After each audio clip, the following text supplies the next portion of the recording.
খড়গপুর মহকুমা হাসপাতালের পরিষেবা ও পরিকাঠামো পরিদর্শনে এলেন মন্ত্রী তথা খড়গপুর সদরের বিধায়ক দিলীপ ঘোষ। কথা বললেন হাসপাতালের সুপারের সঙ্গে। ভোট প্রচারের সময় হাসপাতালের পরিষেবা সংক্রান্ত নানান অভিযোগ পেয়েছিলেন বিজেপি প্রার্থী দিলীপ ঘোষ। ভোট প্রচারের সময় মানুষকে কথা দিয়েছিলেন সমস্যার সমাধান করবেন, যেমন কথা তেমন কাজ।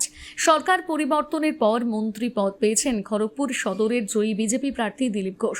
তারপর শনিবার খড়গপুর মহকুমা হাসপাতাল পরিদর্শনে আসেন।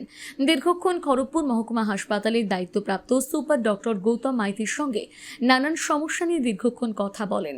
সাংবাদিকদের মুখোমুখি হয়ে দিলীপ ঘোষ জানান, প্রথমবার হাসপাতাল অ্যাডমিনিস্ট্রেশনের সঙ্গে কথা হলো। এসডিও, পিডব্লিউডি সহ অনেকেই ছিলেন। 50 বছরের বিল্ডিংয়ের নানান সমস্যা রয়েছে। হাসপাতালে এসি চলে না, জল নেই, বিভিন্ন সমস্যা রয়েছে। বহু বছর ধরে কোনো ফান্ড দেওয়া হয়নি। আগে একটা স্পেশাল ফান্ড আসতো 5 লাখ টাকা, এখন সেটাও আসে না। 1 লাখ টাকা মাত্র দেওয়া হয় বিভিন্ন কাজের জন্য। 71 জন ডাক্তার আছেন, বহু স্টাফ রয়েছে। সুপার স্পেশালিটি হাসপাতাল তৈরির জন্য প্রপোজাল পাঠানো হবে। রেফার সংক্রান্ত নানান অভিযোগ নজরে রাখা হবে, পরিবর্তনের চেষ্টা হবে। খড়গপুর থেকে সৌমেন আদুকের রিপোর্ট, সানন্দা নিউজ। প্রথমবার হসপিটাল অ্যাডমিনিস্ট্রেশনের সঙ্গে কথাবার্তা হলো। তাতে এসডিও, পিডব্লিউডি, পিএইচই ডিপার্টমেন্টের লোকেরা ছিলেন, আর হসপিটালের যিনি চিফ মেডিকেল অফিসার থেকে আরম্ভ করে সুপারিনটেন্ডেন্ট, স্টাফরা, ডাক্তাররাও ছিলেন। 50 বছরের বিল্ডিংয়ের সমস্যা আছে, ভেঙে যাচ্ছে, এসি চলে না, জল নাই, বিভিন্ন সমস্যা। বহু বছর ধরে কোনো ফান্ড দেওয়া হয় না। আগে একটা স্পেশাল ফান্ড আসতো 5 লাখ টাকা, সেটাও আসে না। 1 লাখ টাকা মাত্র দেওয়া হয় স্টেশনারির জন্য। ফলে সব ব্যাপারে ক্রাইসিস। 71 জন ডাক্তার আছেন, 400 মতো স্টাফ আছেন, কিন্তু কাজের পরিবেশ, বিল্ডিং নাই। এছাড়া নতুন বিল্ডিং হয়েছিল, এটা কোভিডের সময়, সেটাকে রেডি করা হচ্ছে, কিছু পার্টি ওখানে শিফট করা হবে।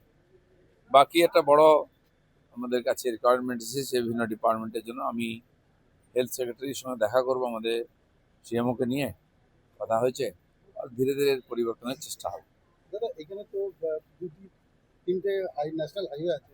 আপনারা বলেছিলেন এখানে একটা ভালো ইয়ে করবেন, তারপরে কেন্দ্রীয় সরকারের টাকা এসে ঘুরেও চলে গেল, সেই যে বিল্ডিং হলো না, সেগুলো আপনারা জানেন আগেই ছিল, কেন্দ্র বিরোধিতা করতে গিয়ে মানুষের সর্বনাশ করা হচ্ছে।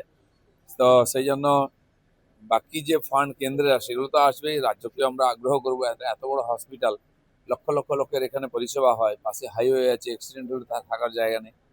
আর একটা জিনিস কথা হয়েছে, আমাদের স্টাফেদেরকে ট্রেনিং আইআইটি হসপিটালের সঙ্গে কোলাবোরেশন হচ্ছে, সেখান থেকে দেওয়া হবে।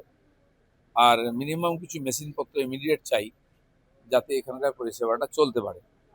আর এটাও আলোচনা হয়েছে, এটাকে সুপার স্পেশালিটি হসপিটাল হিসেবে দাঁড় করানোর জন্য প্রায় 100 কোটির বেশি খরচা হয়। তার একটা প্ল্যান আমরা দেবো, যাতে এই হসপিটালের জায়গা আছে, সেখানে নতুন বিল্ডিং করা যায়, কারণ এই বিল্ডিং আর বেশি দিন চলবে না। আপনি তো বারবার মহকুমা হাসপাতাল নিয়ে একটা সাধারণ অভিযোগ মানুষের, যে এখানে রেফার সংস্কৃতিটা বেশি। রোগীর একটু এলেই তাদেরকে রেফার করে দেওয়া হয় মেডিকেল কলেজে। বলেছি আমি, এটা আলোচনা হয়েছে। ওনারা দেখালেন যে রেফারের পার্সেন্টেজ কমেছে। আমি বললাম উল্টোটা হতে পারে, রোগী বেড়ে গেছে তাই হয়তো মনে কম হচ্ছে, কিন্তু মানুষ পরিষেবা পায় না। তার জন্য কিছু সমস্যাও আছে, সেটা নিয়ে আলোচনা হলো। বহু বছর ধরে কোনো ফান্ডই আসে না সরকারের। খাওয়ার জন্য 54 টাকা দেওয়া হয় প্রতি রোগী প্রতিদিন, তাতে কি খাওয়াবে? তো এই সমস্ত সমস্যা ইচ্ছা করে করা হয়েছে, শোনা হতো না কিছু, অমানবিকভাবে চলেছে। এবারে তার পরিবর্তনের চেষ্টা হবে। বেশ কিছু চিকিৎসকের বিরুদ্ধে অভিযোগ, যেটা তারা আসেন কিনা টাইম আছে 72 ঘন্টা ডিউটি করে বাকি 4 দিন। আমি এটা বলেছি যে আমি যেন কোনো কমপ্লেন না শুনি আপনাদের ব্যবহার ইত্যাদি ডিউটির ব্যাপারে। পরের বারে দেখবো এই ধরনের কমপ্লেন আসছে কিনা। দাদা, আপনি তো বিধায়ক হয়ে যখন জিতেছিলেন, রোগী কল্যাণ সমিতি থেকে আপনাকে সরিয়ে দেওয়া, আজকে পুরো দায়িত্ব আপনার খড়গপুর হাসপাতালে। সেই জন্য ওনারা ডেকেছেন, অনেক কিছু প্রয়োজন আছে, দেখলাম সেটা লিস্টেড হয়েছে। আমি বলেছি সিএমওকে, চলুন একদিন হেলথ সেক্রেটারির সঙ্গে দেখা করব, কথা বলবো। কালকে মিটিংয়ের দিন আমি বলেছি, নতুন বিল্ডিংয়ে অক্সিজেন নেই, অক্সিজেন কানেকশন দেওয়ার কথা বলা হয়েছে, যাতে বাচ্চারা আর মায়েরা ওখানে শিফট করা যায়। সেটা কালকে কথা হয়ে গেছিল, আর বাকিগুলো গিয়ে দেখা করে কথা বলবো সেক্রেটারির সঙ্গে। রোগীর পরিবারের একটা অভিযোগ রয়েছে, হাসপাতালের ভিতরে ভীষণ দুর্গন্ধ। সেটাও বলেছি, আমি কালকেই বলেছিলাম পরিচ্ছন্নতা, এসডিও ওটা নোট করেছে, হবে আস্তে আস্তে।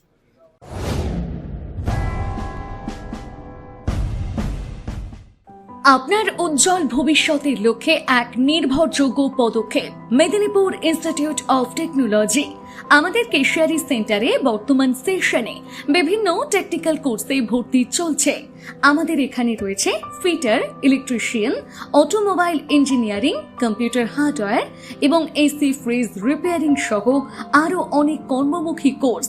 ন্যূনতম অষ্টম শ্রেণী, মাধ্যমিক বা উচ্চ মাধ্যমিক পাস ছাত্রছাত্রীরা আজই যোগাযোগ করুন। আমাদের বিশেষত্ব, কোর্স শেষ হওয়ার আগে খড়গপুরে প্লেসমেন্টের সুবর্ণ সুযোগ, সাথে পাবেন সরকারি শংসাপত্র, ফ্রি ওয়াইফাই সুবিধা এবং বিনামূল্যে স্পোকেন ইংলিশ ও পার্সোনালিটি ডেভেলপমেন্ট ক্লাস। বহিরাগত ছেলেদের জন্য রয়েছে থাকার সুব্যবস্থা। বিস্তারিত জানতে কল করুন 9932758925 অথবা 9475890622 এই নম্বরে। মেদিনীপুর ইনস্টিটিউট অফ টেকনোলজি, আপনার স্বপ্ন আমাদের দিশা। নিজেকে আপডেট রাখতে ফলো করুন সানন্দা নিউজ।